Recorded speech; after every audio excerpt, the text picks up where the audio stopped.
আসসালামু আলাইকুম ওরহমতুল্লাহি ওবরাকাতুহ। সুবহানাল্লাহ, দেখতে দেখতে আমরা ২০২৬ সালের খুব কাছে চলে এসেছি। ঠিক ১ বছর আগেও আমরা এই একই জায়গায় ছিলাম। আর গত বছরের মতো এবারও বলছি, আমি জানি যে আমরা গ্রেগরিয়ান বা ইংরেজি ক্যালেন্ডার মেনে কোনো কিছু উদযাপন করি না। তবে ২০২৫ সালে আপনি কি অর্জন করেছেন এবং ২০২৬ সালে কি হতে চলেছে তা দেখার জন্য এটি সত্যি একটি চমৎকার মাপকাঠি। দেখুন, ২০২৬ শুধুমাত্র আরও একটি সাধারণ বছর নয়, এটি পরিবর্তনের একটি নতুন সুযোগ। সুবহানাল্লাহ, এটি আল্লাহ সুবহানাহু ওয়া তাআলার পক্ষ থেকে একটি আমানত।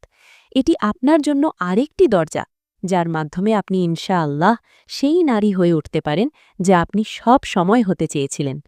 গত বছর আপনাকে শিক্ষা দিয়েছে, আর এই বছর আপনার কাছ থেকে কাজ বা অ্যাকশন দাবি করছে। আমার নাম আয়েশা এবং আমি সেই সব মুসলিম বোনদের সফল হতে সাহায্য করি যারা সাংসারিক ও দিনই নানা চাপে হিমশিম খাচ্ছেন। ইনশাআল্লাহ, আজকের ভিডিওতে আমরা বিস্তারিত আলোচনা করব যে ২০২৬ সালে আমাদের ঠিক কি করা উচিত এবং কি করা যেতে পারে। চলুন শুরু করা যাক। তো ২০২৫ সালটি হয়তো আপনার জন্য খুব ব্যস্ত ছিল, হয়তো খুব ভারী বা কঠিন ছিল, অথবা হতে পারে খুব চমৎকার এবং বরকতময় ছিল, আলহামদুলিল্লাহ। কিন্তু আসল সত্যিটি হল, কিছুই বদলাবে না যতক্ষণ না আপনি নিজে বদলাচ্ছেন। আল্লাহ সুবহানাহু ওয়া তাআলা কোরআনে সূরা আর-রাদ আয়াত ১১ ভাবার্থে আমাদের স্পষ্টভাবে বলেছেন, নিশ্চয়ই আল্লাহ কোনো জাতির অবস্থা পরিবর্তন করেন না যতক্ষণ না তারা নিজেরা নিজেদের অবস্থা পরিবর্তন করে। তাই ২০২৬ সাল হল আপনার ভেতরটাকে পরিবর্তন করার সুযোগ। আমি বলছি আপনার অভ্যাস, আপনার মানসিকতা বা মাইন্ডসেট, আপনার রুটিন এবং অবশ্যই আল্লাহ সুবহানাহু ওয়া তাআলার সাথে আপনার সম্পর্কের কথা। তাই প্রথম শিক্ষা, লেসন নাম্বার 1 হল আপনার ভাবমূর্তি বা ইমেজের চেয়ে আপনার ঈমানকে অগ্রাধিকার দিন। এর মানে কি? এর মানে হল মানুষ আপনাকে দেখে কি ভাববে তার চেয়ে আল্লাহ সুবহানাহু ওয়া তাআলা কি দেখছেন সেদিকে মনোযোগ দিন।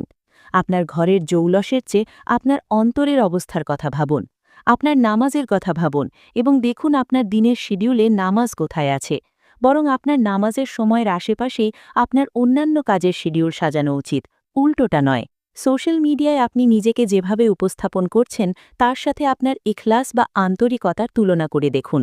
যদি আপনি এই ছোট ছোট ইবাদতগুলো বেছে নেন এবং ইনশাআল্লাহ সেগুলো ধারাবাহিকভাবে করেন, তবে দীর্ঘমেয়াদে এগুলো অনেক বেশি কার্যকর হবে বড় বড় অবাস্তব লক্ষ্য তাড়া করার চেয়ে। আমি জানি নতুন বছরে মানুষ খুব উত্তেজিত হয়ে পড়ে এবং বলে, এটা একটা নতুন শুরু, আমি সব কিছু বদলে ফেলব, আমি নিজেকে পুরোপুরি ট্রান্সফর্ম করে ফেলব। কিন্তু যদি আপনি ছোট ছোট ভাগে কাজ না করেন বোন, তাহলে এটা কখনোই হবে না, কারণ আপনি নিজেকে ব্যর্থতার দিকে ঠেলে দেবেন। আপনি যা করতে চান তার একটা অবাস্তব স্বপ্ন দেখবেন, অথচ যা আসলে করা সম্ভব তার দিকে তাকাবেন না। তাই ছোট ছোট লক্ষ্য ঠিক করুন যা আপনি নিয়মিত করতে পারবেন ইনশাআল্লাহ। দ্বিতীয় শিক্ষা, লেসন নাম্বার 2, একজন মুসলিমা হিসেবে এমন একটি রুটিন তৈরি করুন যা আপনাকে সাপোর্ট দেবে। আমি বলছি না যে একটি নিখুঁত বা পারফেক্ট রুটিন হতে হবে। অন্যেরা কি করছে তা ভুলে যান, নিজের কথা ভাবুন। আপনার দিনের ২৪ ঘণ্টা কেমন তা ভাবুন এবং নিজের জন্য একটি সহায়ক রুটিন বানান। এমন রুটিন যা আপনার উপর চাপ কমাবে, জীবনে বাড়তি প্রেশার যোগ করবে না। ভাবুন তো, বর্তমানে আপনার জীবনে এমন কি আছে যা আপনাকে খুব বেশি চাপে ফেলছে বা আপনাকে এমনভাবে জীবনযাপন করাচ্ছে যা আপনার জন্য আদর্শ নয়। উদাহরণ হিসেবে সকালে ৫ মিনিটের দোয়ার কথা ভাবুন। হয়তো আপনি ভাবছেন, ইনশাআল্লাহ আমি এই বছর বেশি বেশি দোয়া করব। তাহলে কখন করবেন? ঘুম থেকে ওঠার পরপরই দিনের শুরুতে এটা করুন। বিছানায় শুয়ে শুয়েই ফোনের দিকে হাত না বাড়িয়ে বরং কিছু দোয়া পড়ুন, অথবা ফজরের নামাজের পর দোয়া করতে পারেন। নিজেকে বলুন, আমি দিনে অন্তত ১ পৃষ্ঠা কুরআন পড়ব। যদি আপনি ইতিমধ্যে কুরআন পড়েন তাহলে আলহামদুলিল্লাহ, এটা দারুণ। তাহলে ভাবুন, আমি ১ পৃষ্ঠা কুরআন এবং তার অনুবাদ পড়ব, অথবা ১ পৃষ্ঠা কুরআন, অনুবাদ এবং কিছু তাফসীর পড়ব। এটা এমন একটা বিষয় যা আমি খুব মিস করি। আমি আমার সাপ্তাহিক স্টাডি সার্কেলে এটা করতাম। সুবহানাল্লাহ। হয়তো আমাদের সবারই একটি জার্নাল শুরু করা উচিত এবং কুরআন জার্নালিং করা উচিত ইনশাআল্লাহ। স্বাস্থ্যের কথা যদি বলি, যদি আপনি এমন পরিস্থিতিতে না থাকেন যে জিমে গিয়ে শরীরচর্চার জন্য সময় দেবেন, তাহলে আপনার ঘরের বা বাসার আশেপাশেই যেখানে নিরাপদ মনে হয় সেখানে অল্প সময় হাঁটার কথা ভাবুন। স্বাস্থ্যের উন্নতির নিয়তে এটা করুন। মনে রাখবেন, আমি অনেকবার বলেছি, আপনার শরীর ও স্বাস্থ্য আল্লাহর পক্ষ থেকে একটি আমানত এবং অবশ্যই আপনার সাধ্যমতো এর যত্ন নেওয়া উচিত। আপনার ঘরের একটি কোণ গুছিয়ে রাখার কথা ভাবুন। আমরা একজন মুসলিম হিসেবে পরিচ্ছন্ন পরিবেশ এবং অগোছালো ভাব দূর করার কথা বলেছিলাম। আমি ইনস্টাগ্রামে দেখা নিখুঁত সাজানো বাড়ির কথা বলছি না, আমি আপনার পার্সোনাল বাড়ির কথা বলছি, যা আপনার সাধ্যের মধ্যে, যেখানে আপনি কিছুটা সুকুন বা প্রশান্তির সাথে বসতে পারবেন, স্বচ্ছ চিন্তায় আপনার প্রয়োজনীয় কাজগুলো করতে পারবেন ইনশাআল্লাহ। কি আপনার আগে ঘুমানো দরকার? আপনার কি আরও বেশি পানি পান করা দরকার? অনেকেই আছেন যারা যথেষ্ট পানি পান করেন না। আমি এইসব ছোট ছোট বিষয় কেন উল্লেখ করছি? কারণ এগুলো এমন ছোট কাজ যা আপনি নিয়মিত করতে পারবেন। আর এই ছোট কাজগুলোই নিয়মিত করলে ইনশাআল্লাহ বড় পরিবর্তন আসবে এবং আপনার জীবনে বারাকা আসবে বা বরকত আসবে। তৃতীয় শিক্ষা, লেসন নাম্বার 3, আপনার সময়কে আমানত হিসেবে রক্ষা করুন এবং সেভাবেই ব্যবহার করুন। আমরা সবাই একমত যে আমাদের সময় আল্লাহ সুবহানাহু ওয়া তাআলার দান, কিন্তু আপনার শক্তিও লিমিটেড। আপনার জীবনে বিভিন্ন ভূমিকা রয়েছে। হয়তো আপনি একজন মা, একজন বোন, একজন স্ত্রী বা একজন শিক্ষিকা, এবং এই সব কিছুর জন্যই স্বচ্ছতা এবং সীমারেখা বা বাউন্ডারি থাকা প্রয়োজন।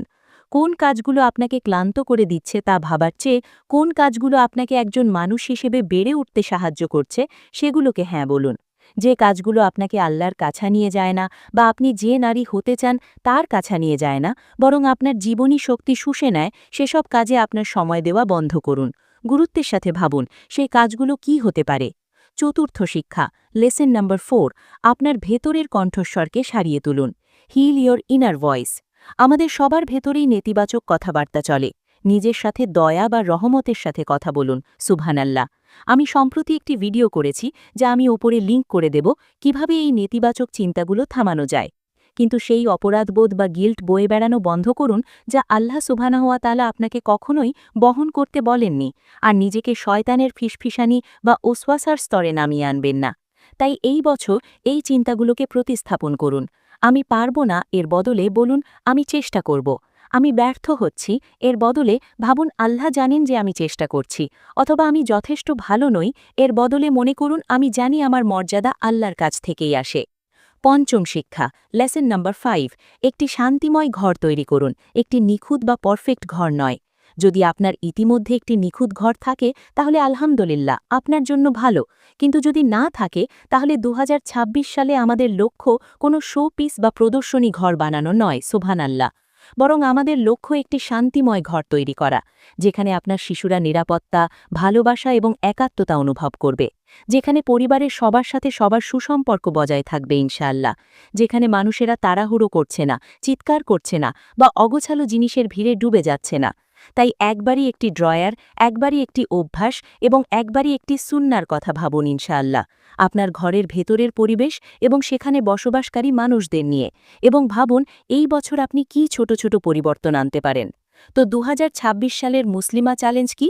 এটি হলো এই বছর 3টি স্তম্ভের ওপর ফোকাস করা, যা নিয়ে আমি আলোচনা করেছি ইনশাআল্লাহ। আপনার ঈমান, আপনার ঘর এবং আপনার মন।